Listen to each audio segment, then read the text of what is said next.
Здравейте! Вие отново сте с подкаста на Центъра за либерални стратегии Контексти. Аз съм Калоян и днес отново влизам в ролята на водещ, която ми е много чужда, но пък много приятна. Днес продължаваме нашата серия от разговори младежки контексти, в която обсъждаме поколението Z и предходни поколения. Младите не спират да ни вълнуват и ние не спираме да се опитваме да ги разберем. Днес тази задача ще ни помогне Яница Петкова. Тя е част от екипа на социологическа агенция Мяра. Освен това обаче Яница защити докторска степен с изследване именно на младите, динамики на тяхното участие в избори и протестни мобилизации. Така че имаме късмета днес да разговаряме с изследовател, който натрупа сериозен опит в изследването на младежите в България и ще може да ни ориентира в нашите непрестанни търсения. Здравей и мерси, че прие да си част от нашия подкаст. Благодаря за поканата. И тъй като всъщност ние заедно започнахме докторантури, затова някак си имах възможност да следя как се развива твоята работа и сякаш, когато започнахме тази тема, не беше толкова популярна, колкото е в момента. Затова исках първо да те питам как реши да се заемеш с това изследване. До толкова непопулярна беше, че два опита ми трябваше да се пробвам с тази тема в докторантура.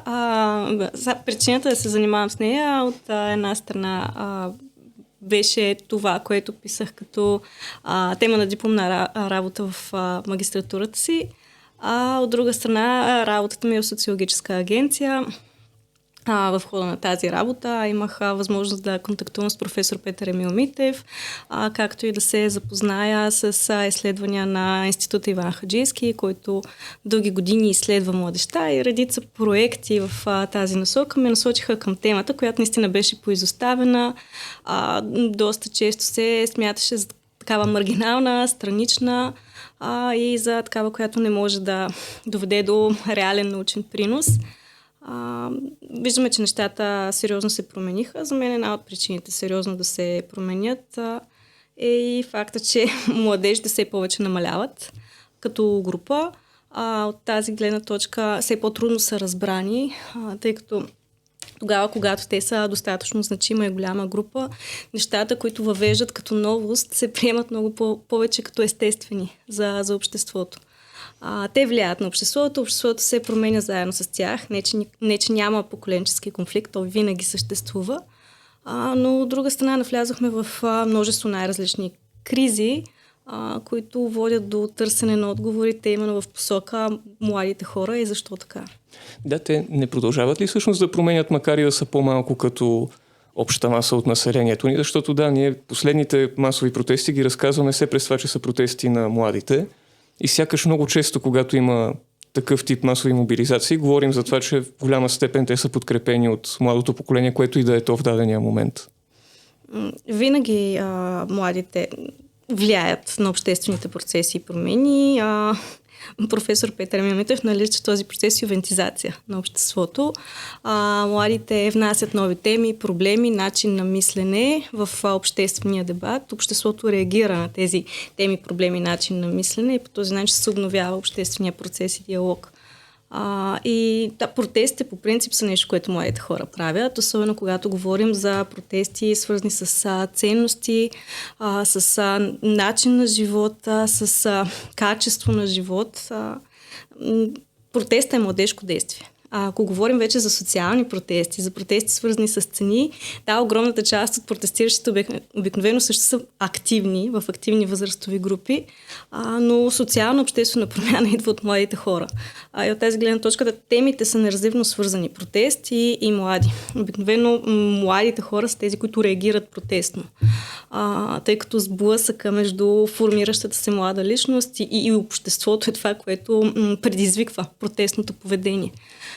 И от тази гледна точка, към протест, ако неговият двигател е младия човек в дадено поколение, в дадено общество, това не значи обаче, че протестите са само изключително младежки, че протестите са само на млади хора и че те не могат да обединят и мобилизират дадено общество в някаква кауза.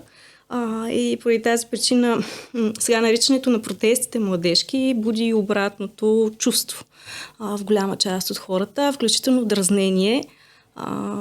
Не са само на младите хора протестите, но младият човек обикновено е двигател на протестно поведение. То според мен често буди обратната реакция от тези младежи, които не участват в протестите, които се ядосват, не искат да бъдат асоциирани с това. Но искам да те върна малко по-назад, тъй като ти в твоя труд се опитваш да кажеш какво всъщност е младеж и казваш, че това не е просто една възрастова група, ами всъщност има събития, които ги формират. И в общи линии поколенията, освен покрай това, че са сходна възраст, имат сходен социален опит, който ги е формирал. Можем ли да кажем, че за Gen Z това беше протеста декември или има и други такива събития? По-скоро бих казала, че протеста декември е политическото събитие, което е проявлението на Gen Z, не събитието, което ги формулира като поколение. Това, което аз се опитах да докажа в рамките на моята дисертация, че всяко поколение си има своя протест.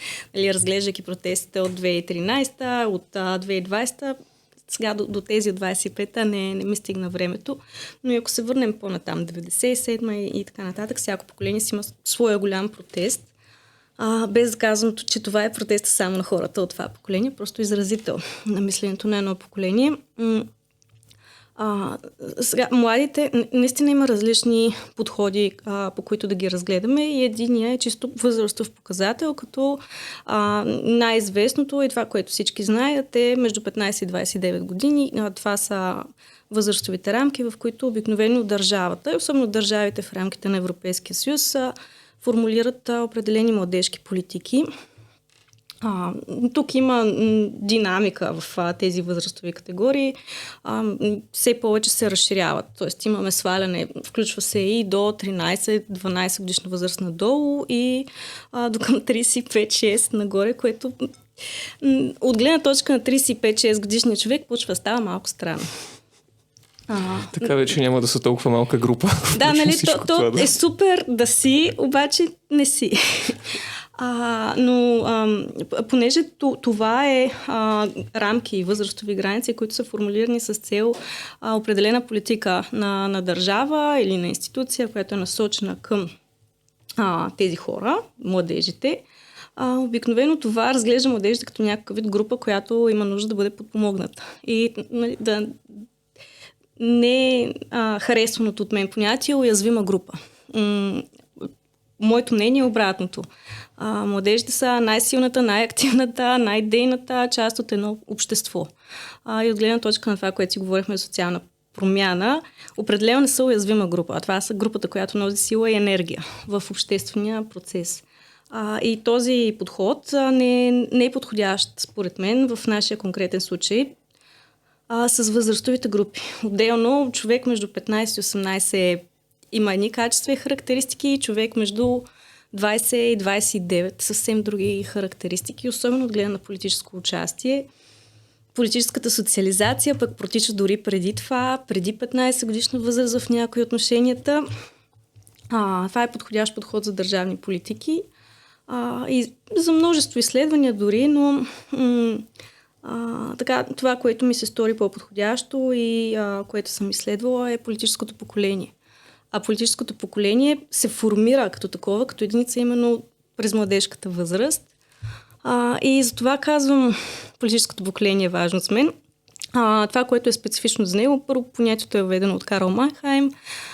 Той има своя принос в развитието на изследвания до ден днешен, но така през един дълъг период от време и тази теория е поизбутана по-настрани. Напоследък става все по-актуална, между другото, особено в социалните мрежи, където върви един дебат между поколенията. Те се нещо спорят помежду си, милениалите, поколението Z и все повече така критики от двете поколения отиват към мъничките поколения Алфа, което значи, че поколение Z почнаха да порастват. Може би там се случва всъщност политическата социализация на сегашните поколения в социалните мрежи. Абсолютно. Манхайм казва, не е достатъчно просто да говорим за някаква група хора, които се раждат по едно и също време, на едно и също място, за да говорим за политическо поколение. Политическото поколение се формира от големи ключови събития и включва три основни неща.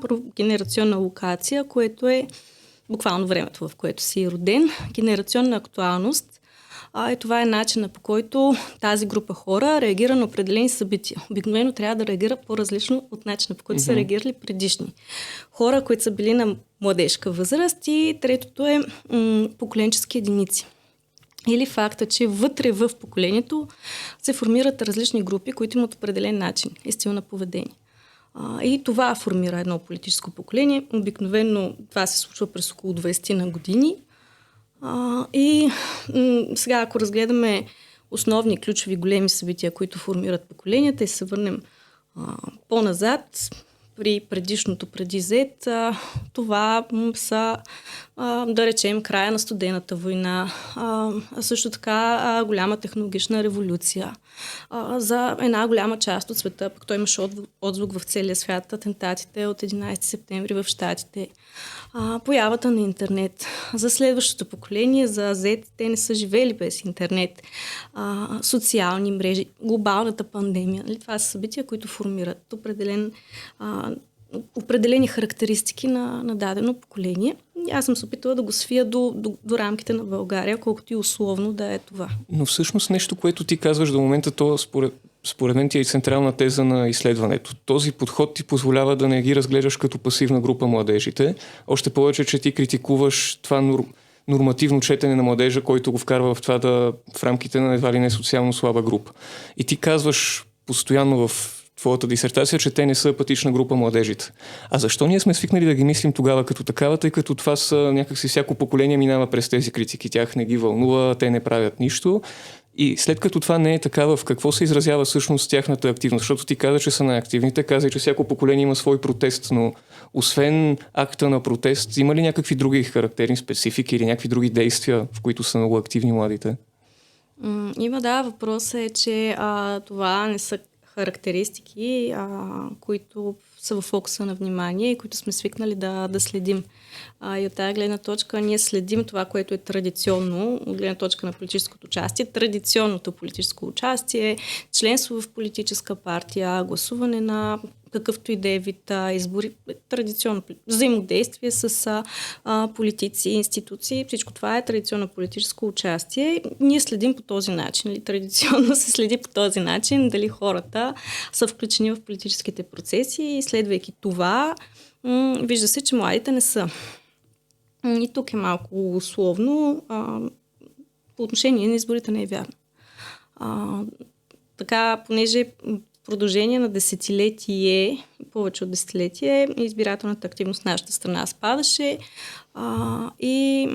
така общата нагласа е, че спадайки, младите са по-пасивни и не гласуват. Особено с оглед на факта, че имат малко взимане-даване с политическите партии. Политическите партии също малко се интересуват от тях. Може би само да погледнем състоянието на младежките звена на политическите партии, или каквито идеи, събития, инициативи, ако щеш неправителствени организации, които имат политическа дейност. Но това всъщност не се ли променя? Извинявай, че те прекъсвам, но понеже сякаш в рамките на кампанията за сега последните избори се говореше толкова много за младите, че даже някои хора си казаха, стига, тук има и други хора. Да, променят се. През последните избори дори младите станаха обратно. Наопаки се пробърна всичко, фокус тотален и на предизборна кампания, и на политическо говорене. Не само на последните няколко. Аз в нашата страна отдавам това на няколко неща.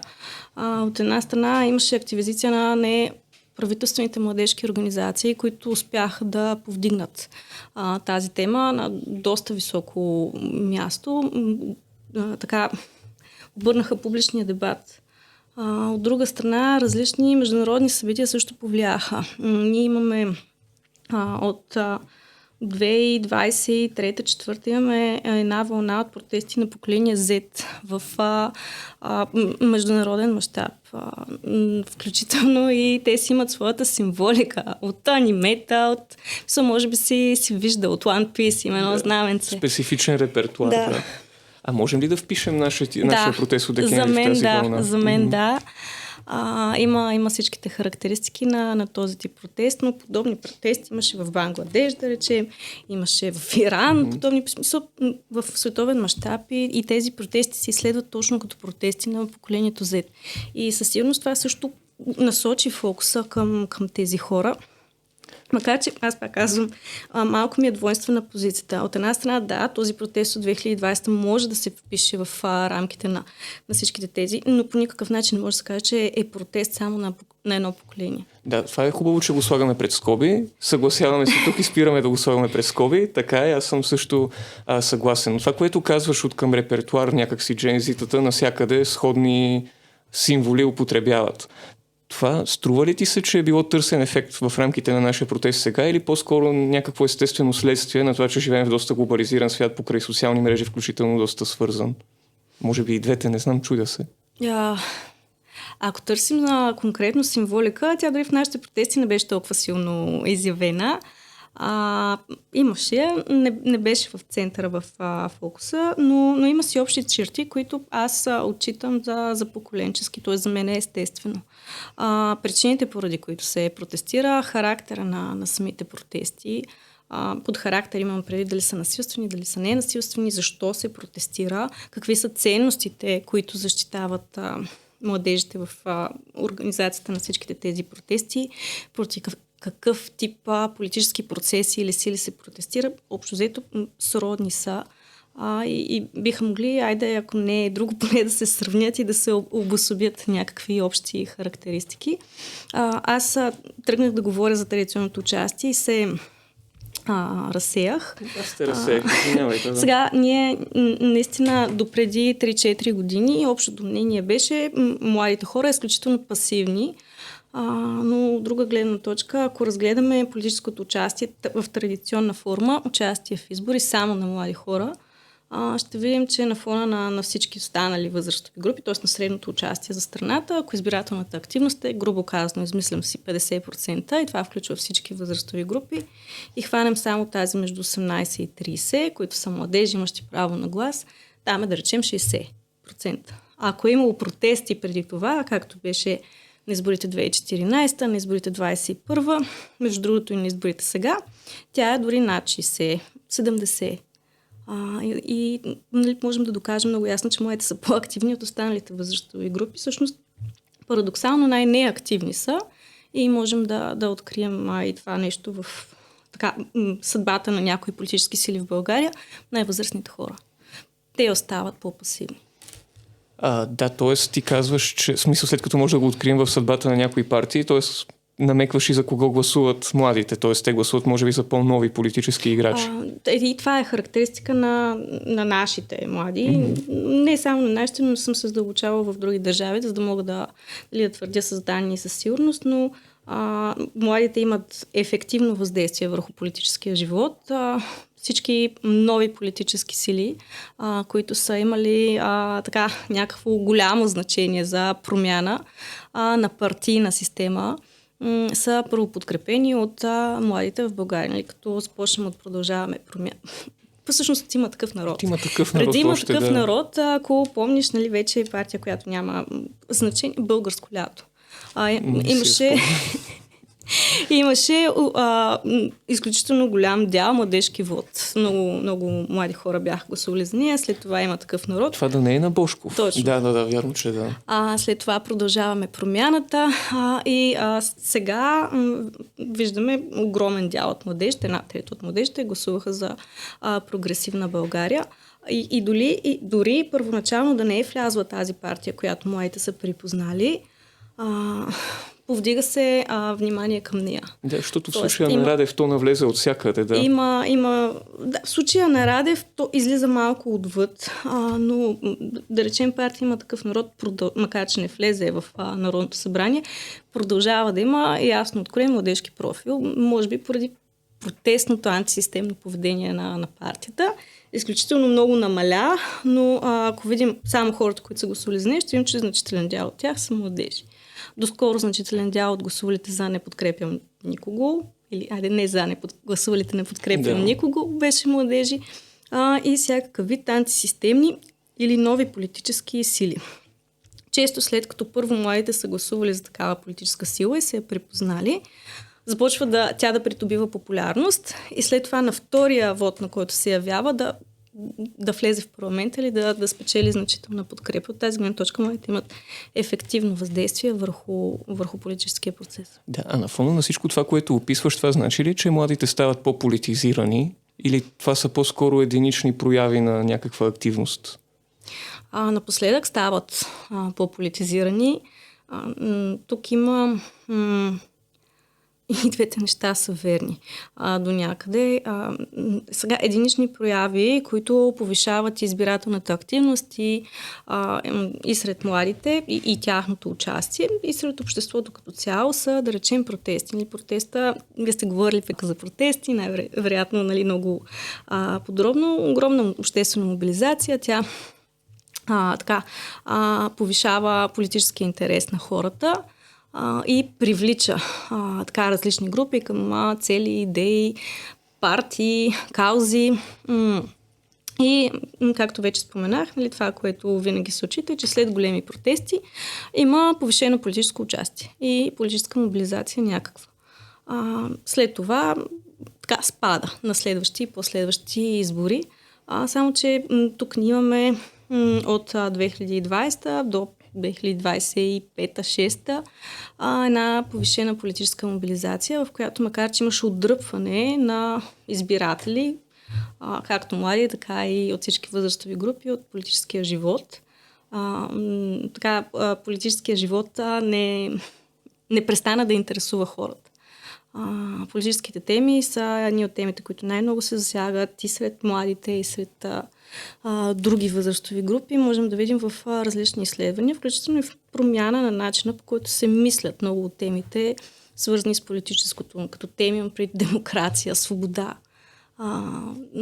Така че аз мисля, че ние имаме в момента, следствие на тези няколко години криза, едно повишено политизиране. Ще се възползвам преди да си задам следващия въпрос, да направя малко продуктово позициониране, понеже каза, че сме говорили преди за протести.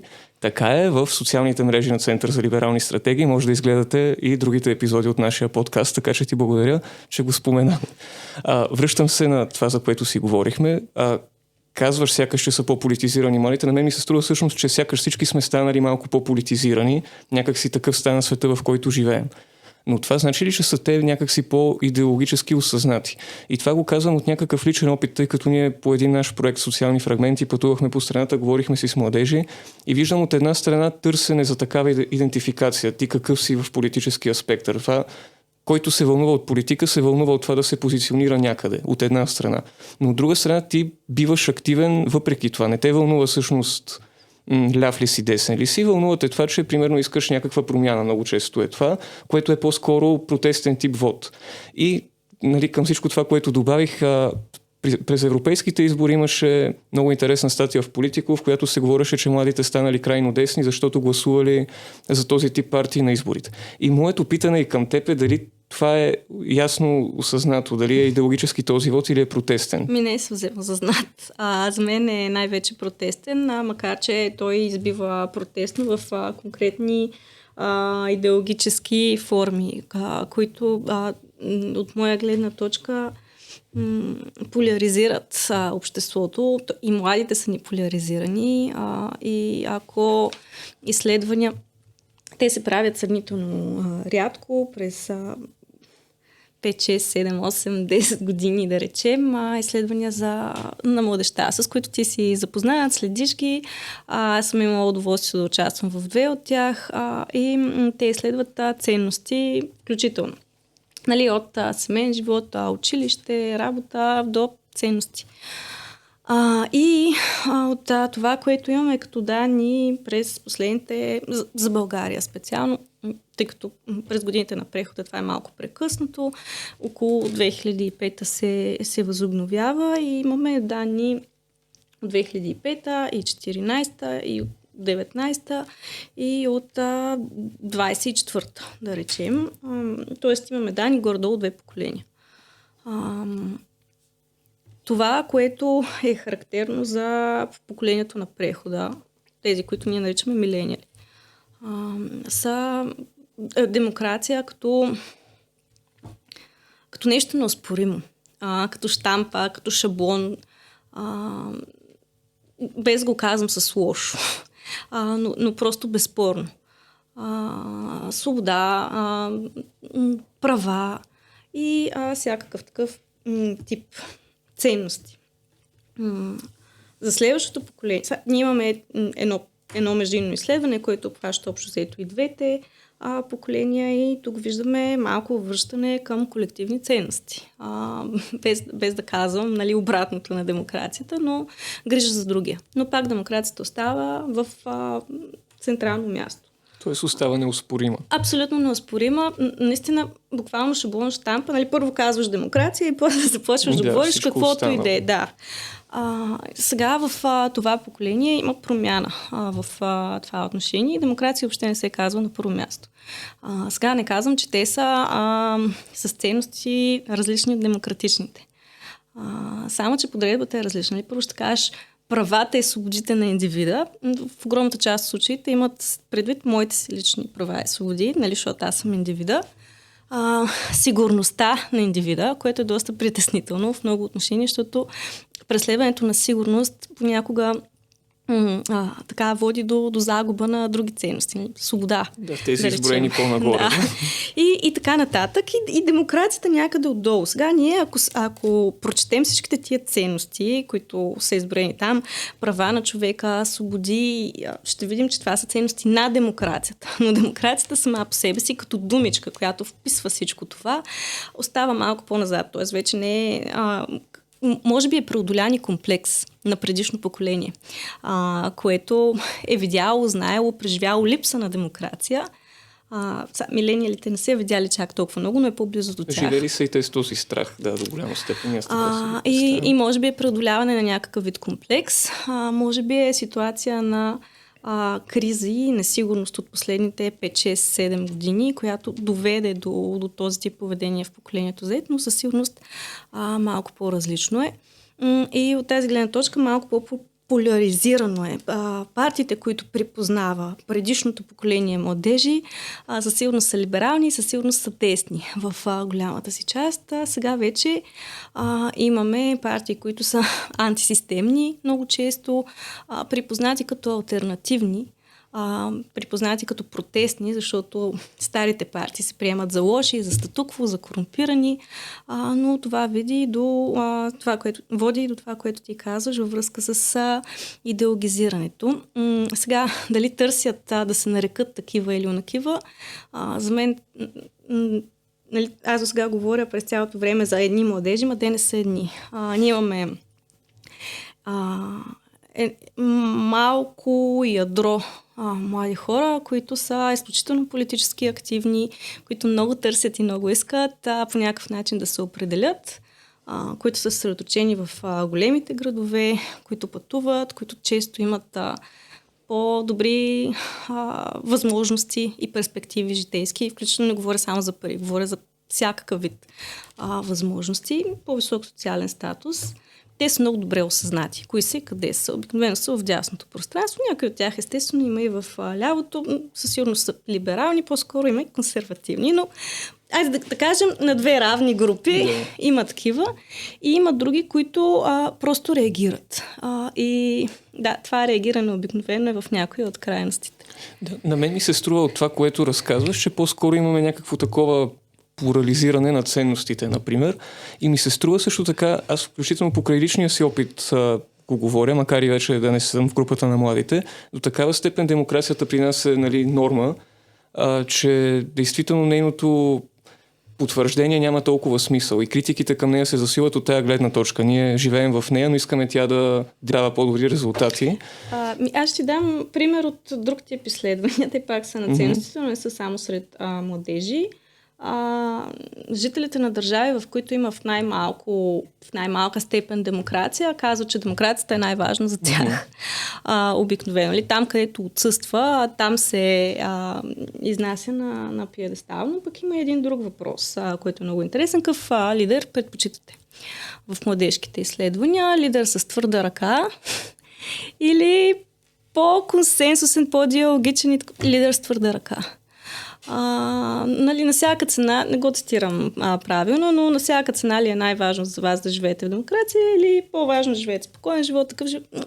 По-важно е спокоен и еди си какъв живот. Тоест, имаме малко отстъпване назад. Може би защото моите са спокойни, че живеят в някакъв вид общество, което те считат за ненарушимо.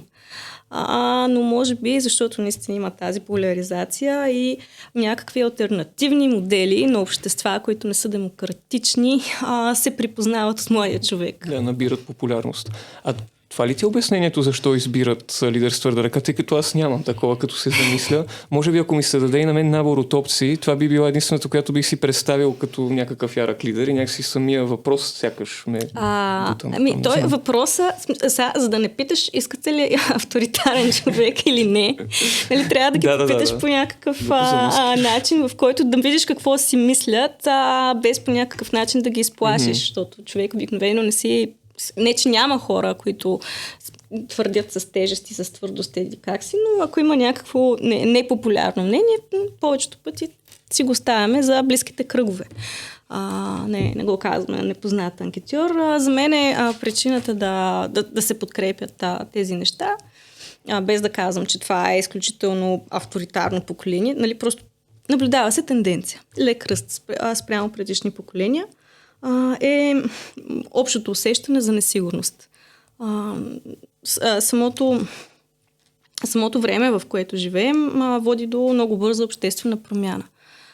Сега едно поколение, като се формира, то си има някакви основни, говорихме в началото, събития и качества и характеристики, с които ти се адаптираш към тия събития, защото им реагираш. Нали? Огромна група от хора се адаптира към тях и реагира.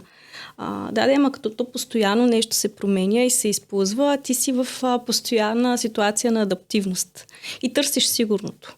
И сега то е загуба и печалба.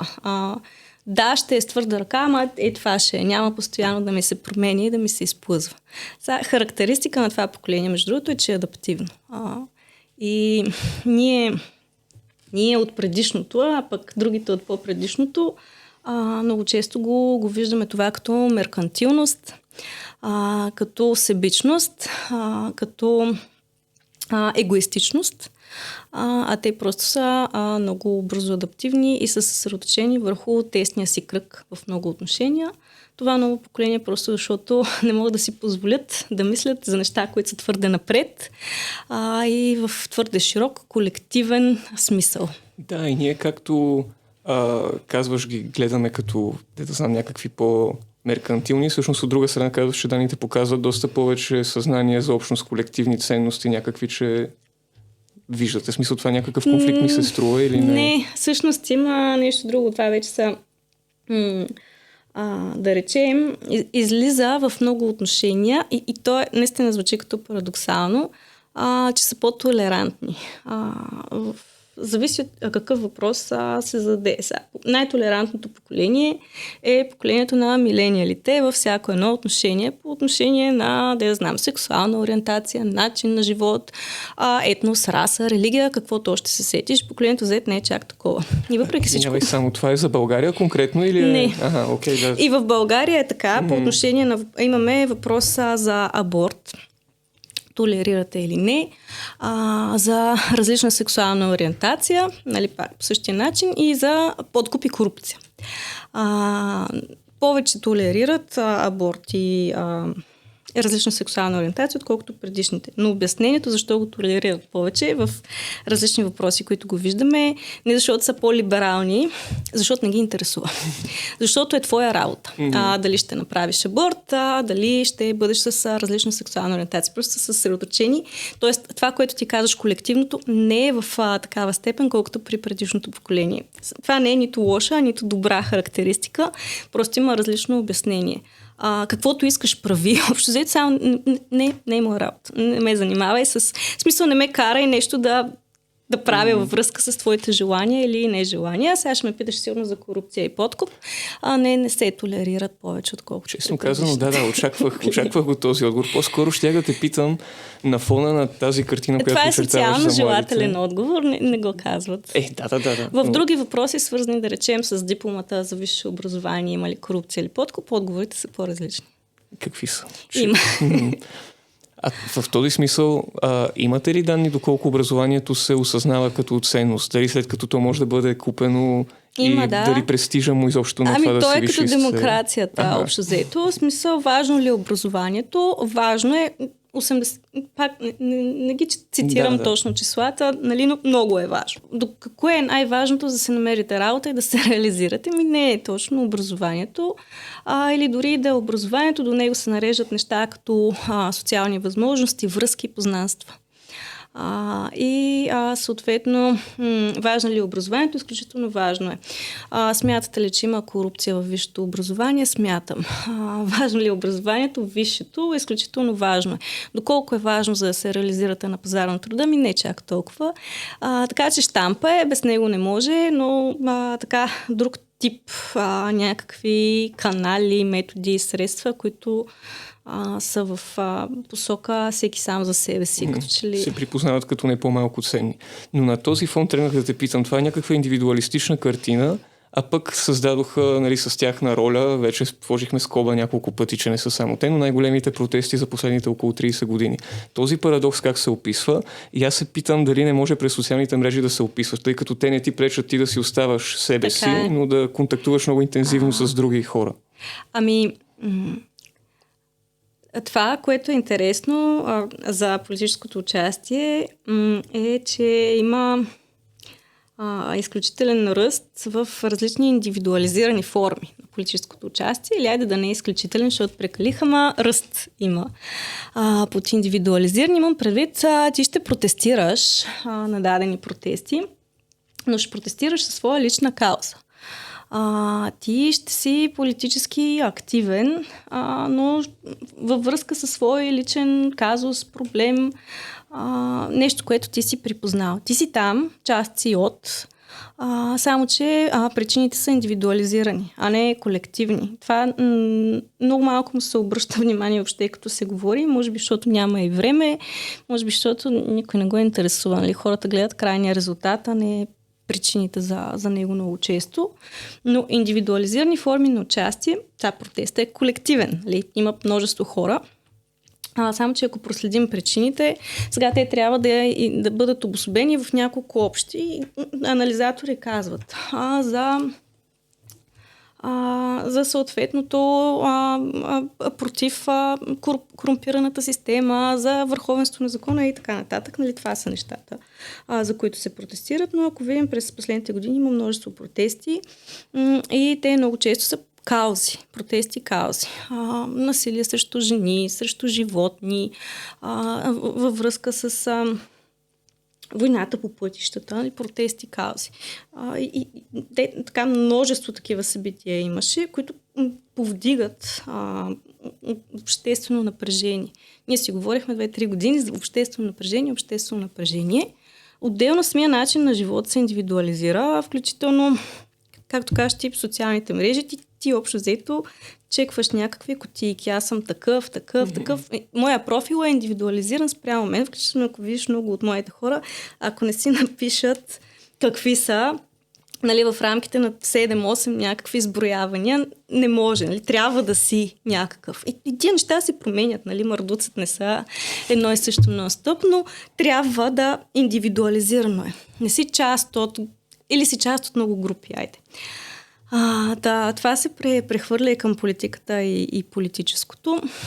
Това ще да кажа, че може би това е вход, който се използва все по-успешно от политиците и ми се струва, че става много ключов и на още един фон, който пак ти описа за това, че тези младежи са социализирани в кризи в общи линии със съзнанието за несигурност и при този тип социализация, която бъдещето е неясно и не се знае ще го има ли, дори за другите поколения младите стават по-важен залог и те самите се опитват повече да им влияят, ми се струва, а пък ти самата казваш, че младите имат търсене върху това, кои са и къде са. И може би социалните мрежи отново се явяват някакво такова място, където това се случва. Така е. Отделно социалните мрежи са естествено място, в което ти се показваш.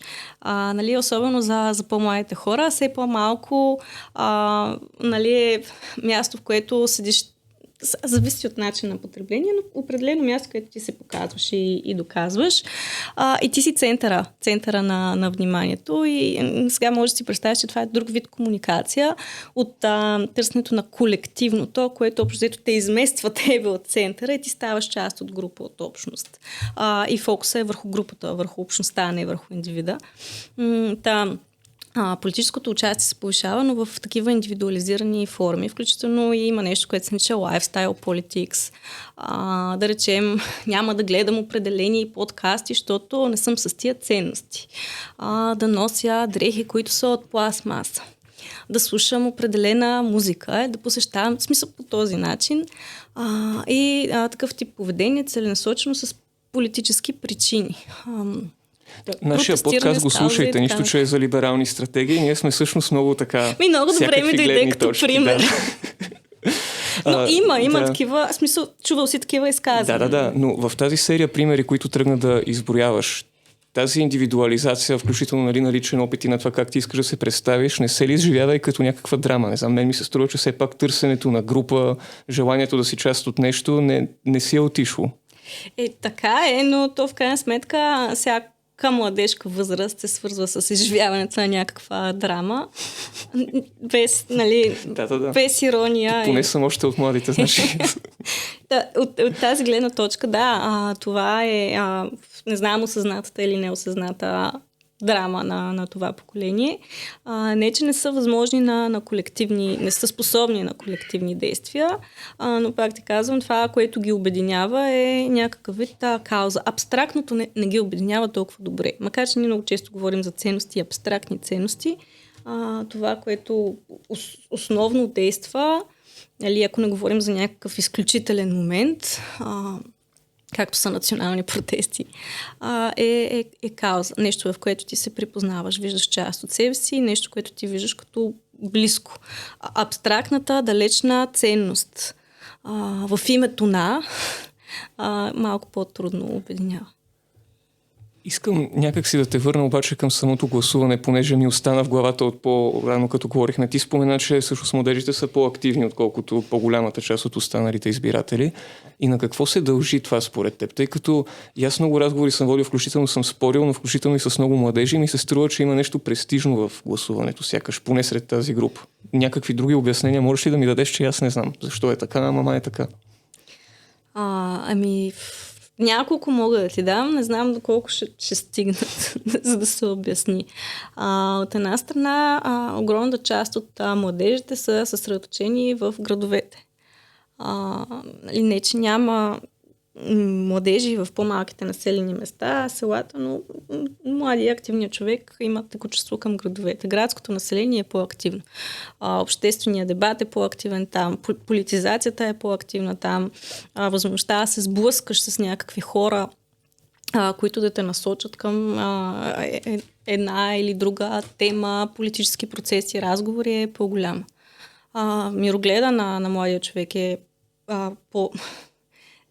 това може да бъде разчетено много грешно, но понеже пътува, комуникира повече с други различни, с студенти, с ученици, в някои отношения ще да кажа по-широко, няма да го кажа, защото тя самата някакси нужда на възрастта налага по-интензивни контакти. Има по-широки социални контакти. С възрастта социалните ни контакти се ограничават, защото се затваряме в един кръг, с семейство, приятели, колеги, без да се срещаме толкова много често с различни хората. И от тази гледна точка започваме да бъдем излагани на едни и същи теми и проблеми и да влизаме в един коловоз.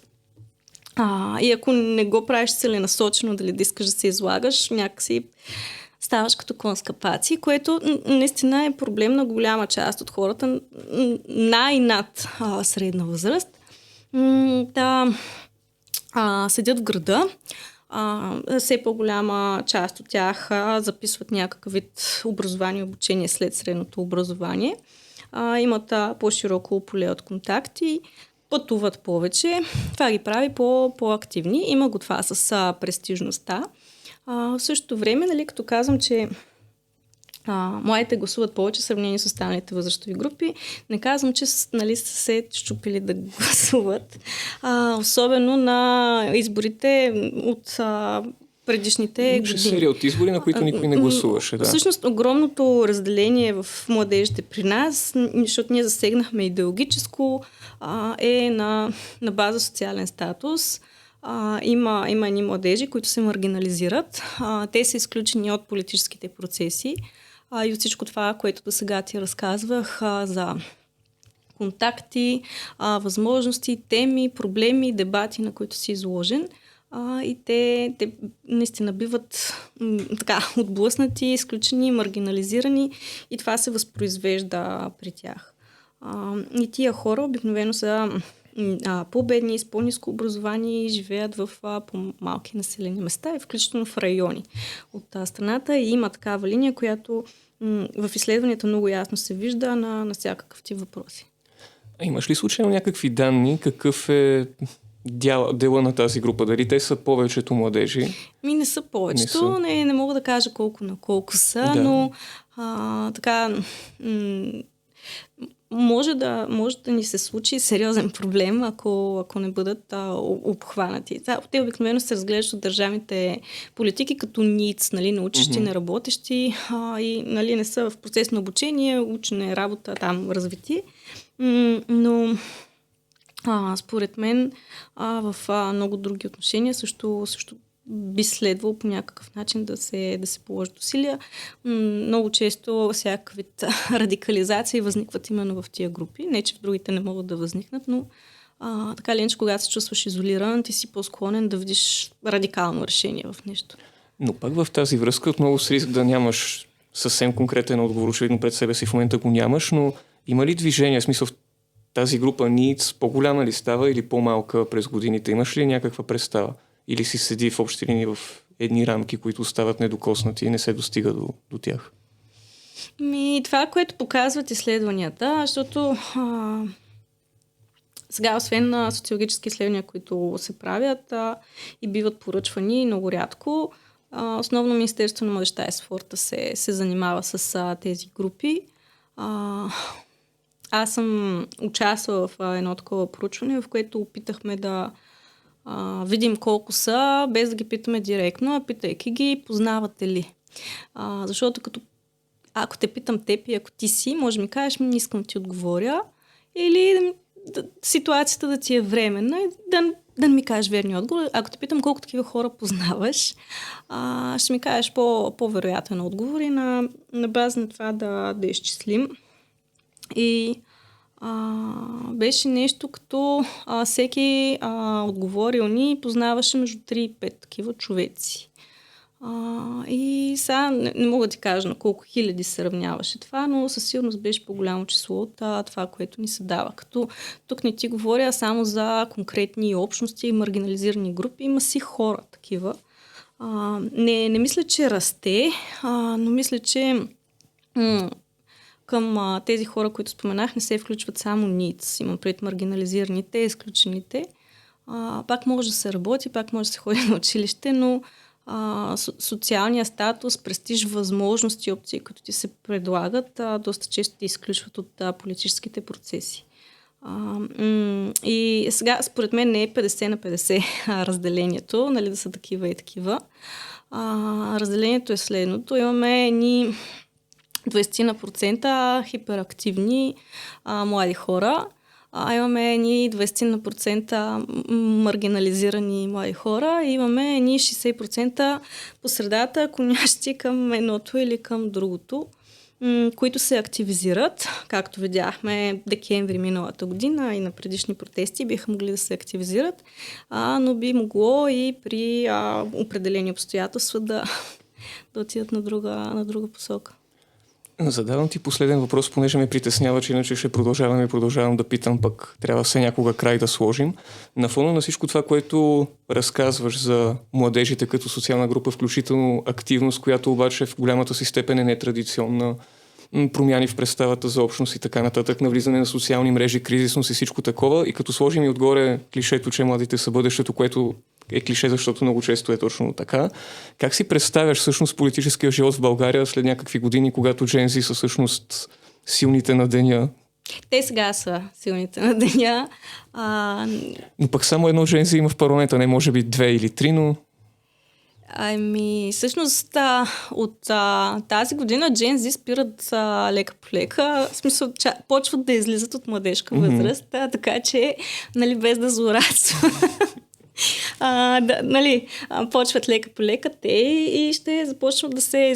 В момента можем да кажем, че всички, които са в младежка възраст почти, са горе-долу от това поколение, като лека по лека, нали, в най-долните граници на тая младежка възраст вече има такива от поколение Алфа и възрастните Gen Z започват да излизат от младежката възраст, тъй като това са хора родени до 2012. И тия граници са условни, нали. Много е трудно да сложиш черта в поколението. И затова казвам, че те са в своя пик.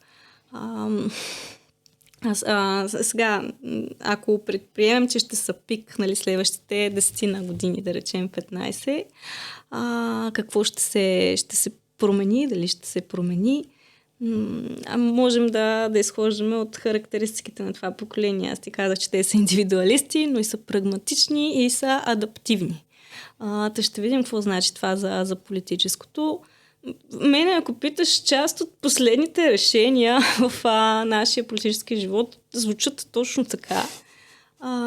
Нали, сега откривайки това нещо за себе си, ама както за поколението, което току-що е влязло в пика си, така и за управлението, което току-що встъпи във власт, може би много рано да правим заключения, тъй като тия качества биха могли да бъдат изключително добре оползотворени и така може и да залитнем много рязко в посоки, които не ни харесват. При всички положения мога да кажа следното нещо, което е клише и, както ти каза, е клише, защото е вярно.